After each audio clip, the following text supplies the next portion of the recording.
ವೀಸಾಕ್ಕೆ ಹೋಗ್ಬೇಕಂದ್ರೆ ಏನೆಲ್ಲ ಡಾಕ್ಯುಮೆಂಟ್ಸ್ ಬೇಕು? ಮೊದಲೇದಾಗಿ ಪಾಸ್ಪೋರ್ಟ್ ಇರಬೇಕು.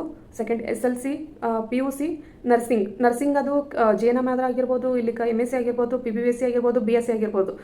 ಎಕ್ಸ್ಪೀರಿಯನ್ಸ್ ನೀಡಿಲ್ಲ, ಎಕ್ಸ್ಪೀರಿಯನ್ಸ್ ಇದ್ದವ್ರು ಎಕ್ಸ್ಪೀರಿಯನ್ಸ್ ಅಪ್ಲೈ ಮಾಡ್ಬೋದು. ಎಕ್ಸ್ಪೀರಿಯನ್ಸ್ ಇಲ್ಲ ಅಂತಂದರೆ ಎಕ್ಸ್ಪೀರಿಯನ್ಸ್ ಇಲ್ಲದೇ ಬರ್ಬೋದು. ಆಮೇಲೆ ಕಾಲೇಜಲ್ಲಿ ನೀವು ನರ್ಸಿಂಗ್ ಕಲ್ತಿದ್ದಕ್ಕೆ ಟ್ರಾನ್ಸ್ಕ್ರಿಪ್ಟ್ ಕೊಡ್ತಾರೆ, ಆ ಟ್ರಾನ್ಸ್ಕ್ರಿಪ್ಟ್ ಬೇಕು. ಆಮೇಲೆ ಪೊಲೀಸ್ ಕ್ಲಿಯರೆನ್ಸ್, PCC ಅಂತ ಹೇಳ್ತಾರೆ, ಪೊಲೀಸ್ ಕ್ಲಿಯರೆನ್ಸ್. ಅದಾದಮೇಲೆ ಬರ್ತ್ ಸರ್ಟಿಫಿಕೇಟು, ಮತ್ತು ಎಕ್ಸ್ಪೀರಿಯನ್ಸ್ ಲೆಟ್ರ್ ಇದ್ದರೆ ಎಕ್ಸ್ಪೀರಿಯನ್ಸ್ ಲೆಟ್ರು, ಆಮೇಲೆ ಜಾಬ್ ಆಫರ್ ಲೆಟ್ರು. ಅದಾದಮೇಲೆ B1 ಸರ್ಟಿಫಿಕೇಟು, B1 ಅಥವಾ P2 ಸರ್ಟಿಫಿಕೇಟು. ಇದನ್ನೆಲ್ಲ ತೊಗೊಂಡು ನೀವು ಫೈನಲಿ ವೀಸಾಕ್ಕೆ ಹೋಗ್ತೀರಾ. ವೀಸಾಕ್ಕೆ ಹೋದಾಗ ಅವ್ರು ವೀಸಾ ನಿಮಗೆ ಅಪ್ರೂವಲ್ ಮಾಡಬೇಕಂದ್ರೆ ಅಟ್ಲೀಸ್ಟ್ ಏನಿಲ್ಲ ಅಂತಂದ್ರು 15ರಿಂದ 3 ತಿಂಗಳವರೆಗೂ ಟೈಮ್ ಇರುತ್ತೆ. ನಿಮ್ಗೆ ಯಾವಾಗ ಬೇಕಾದ್ರೂ ಅವ್ರು ಅಪ್ಲೈ ಮಾಡ್ಬೋದು. ನಂದು 15 ದಿವಸದಲ್ಲೇ ಬಂತು, ಬಟ್ ನನ್ನ ಫ್ರೆಂಡ್ಸ್ದೆಲ್ಲ 3 ತಿಂಗಳಿಗೆ ಬಂತು. ಸೊ ಏನು ಮಾಡೋಕ್ಕಾಗಂಗಿಲ್ಲ, ಇದು ಒಂದು ಪ್ರೊಸೆಸ್ಸು. ಸೊ ಇಷ್ಟೆಲ್ಲ ನಾನು ಈ ಅಂದರೆ ಇಂಡಿಯಾದಿಂದ ಜರ್ಮನಿಗೆ ಬರಬೇಕಂದ್ರೆ ಇಷ್ಟೆಲ್ಲ ಪ್ರೊಸೆಸ್ ಐತಿ. ಇದ್ರೊಳಗೆ ಮಿಡಲ್ ಇನ್ನೂ ಸ್ವಲ್ಪ ಇರ್ತಾವೆ, ಬಟ್ ಒಂದು ಸ್ವೀಟ್ ಆ್ಯಂಡ್ ಶಾರ್ಟ್ ಆಗಿ ಹೇಳ್ಬೇಕಂತಂದ್ರೆ ಇಷ್ಟರಲ್ಲಿ ಹೇಳಿದ್ದೀನಿ.